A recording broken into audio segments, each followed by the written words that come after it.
Le principal programme de nos adversaires, c'est, vous l'aurez compris, c'est virer la gauche. C'était déjà ça en 2015.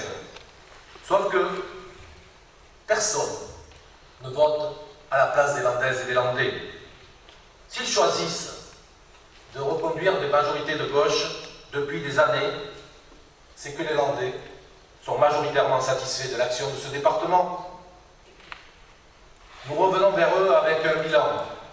Je ne dirais pas qu'il est parfait, mais je crois qu'il est bon. Il est bon pour protéger les Landaises et les Landais, le bien vieillir et la prise en charge de l'indépendance, la protection de l'enfance, la réussite éducative, le logement, la transition énergétique, la protection de l'environnement. Sur tous ces sujets, nous sommes engagés en responsabilité pour être immédiatement utiles. Notre bilan est bon aussi sur le plan de la gestion, ce qui nous permet d'avoir un potentiel d'action. Le village Alzheimer, les collèges à taille humaine et connectés, 7 établissements en 15 ans, des routes plus sûres, un programme ambitieux de revitalisation des centres-villes et des centres-bourgs, le développement du cyclable à fibre pour tous, fin 2022. Oui, nos finances sont saines. Nous avons les moyens d'agir et d'investir, soit pour nos propres actions, soit au bénéfice des communes et des communautés de communes. Tout le monde ne peut pas dire autant. Comme en 2015, nos adversaires du MoDem et de la République En Marche ont mis le département sous cloche. C'est une manie chez eux.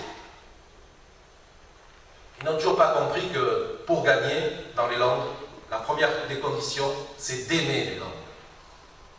Même empêtrés dans leur division, ils persistent, avec la même suffisance, qui est souvent de l'insuffisance. Quand ils nous expliquent par exemple qu'il faut que le département révise le plan de gestion des déchets, alors que depuis 2016, c'est une compétence transférée à la région. Ou que grâce à eux, tous les Landais auront la fibre à la fin de l'année prochaine, alors que nous avons signé l'accord de déploiement du 100% fibre il y a 2 ans. C'est vrai que c'est plus facile d'aller regarder chez les autres que d'aller regarder chez soi-même. À Mont-de-Marsan, Nicolas Sarkozy a fait cadeau de la fibre en 2010. Elle a commencé à être déployée en 2013.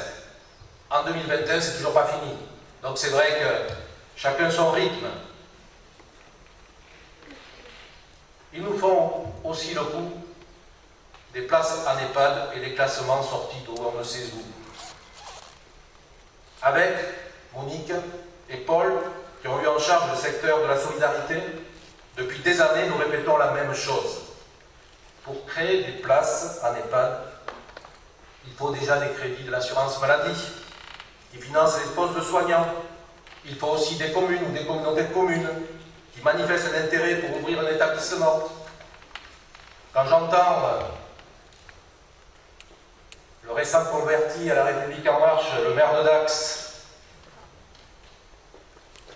une année soutient Fillon, maintenant soutient Macron, candidat donc à cette élection, vitupéré contre le manque de place dans les structures de prise en charge des aînés, mais ne même pas daigner répondre à l'appel à projet de création de 500 places en résidence autonomie, je m'interroge. Sommes-nous dans la posture ou dans l'imposture? Un peu des deux sans doute. Mais c'est vrai que lui, il a trouvé une solution. Pour chasser la pauvreté, il chasse les pauvres.